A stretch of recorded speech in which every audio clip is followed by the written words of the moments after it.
Don't get emotionally distraught when she makes a mistake.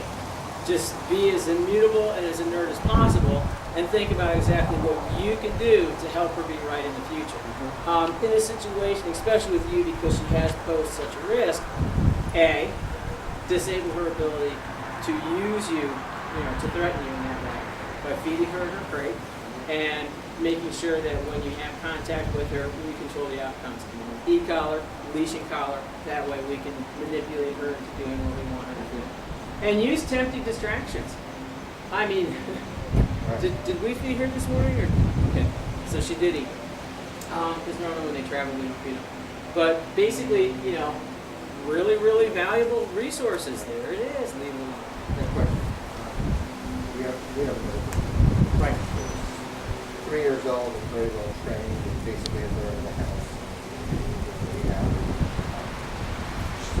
couches. Now, in terms of if we're obviously working in the house, if we want her to sit on the couch, Who, the other dog? no, this dog. Bad idea. I don't let my animals on the furniture. But what if the other dog were I don't let my dog on the furniture. The thing is, the bottom line is this, here's your spot. This is my spot. This is the queen seat. And no. The other dog, my thing is this, and I tell everybody this, it doesn't matter what you do in your own home. What matters is that you can control the outcomes of those actions.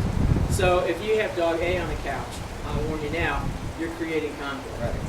Dog A has a resource to guard. Right. Dog B's like, how come you get all the food? Right. All right. The other thing is basically you can use dog A in order to help instruct dog B that it doesn't matter what you want. This is the way things are. Okay. And again, we have that environment. Here's your bed, lay in it. I can make you. The faster you give this up, the less struggle we're going to have over this. But in a situation where you have 2 dogs and they both cover the same space, it's just asking for trouble. Here's your spot. Here's your spot. I don't want to hear anymore from you. And we have that. I mean, we have issues like that with our own dogs. I own 5, and they're all personalities. So we have dog A doesn't get along with dog B. Dog C doesn't get along with anybody. Dog D and E are great friends, but then they have a tendency to pack up and pick on dogs A, B, and C. So I mean, it's just, it's a big management thing. Then basically it's like, no, here's the rules. There's your spot, shut up and lay in. There's your spot, shut up and lay in. Okay, so if we're going to have her lay down, can we have her lay down, let's say on a blanket or a doggy bed on the floor? Yeah. Other than the crate. Yeah. It's okay to have her lay down. Yeah. That's the whole point.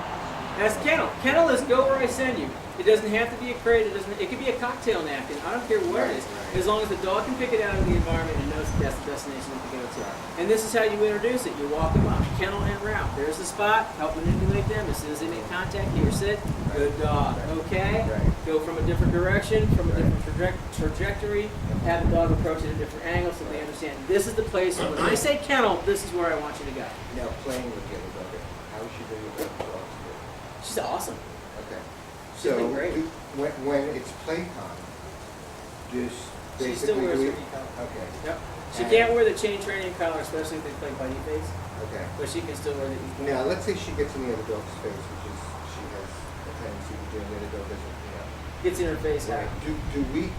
In other words, the other dog, is in that teeth growling mode, and she's trying to lick her all the time, lick the dog's face. Now, Do we lick?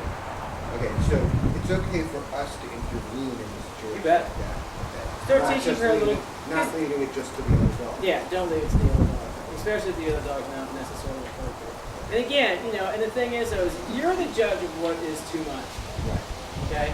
It looks like it's getting too far. Hey, Mila, come here. Good girl. Cut her up, distract her. So you do consider the back in. Whoever has make sense?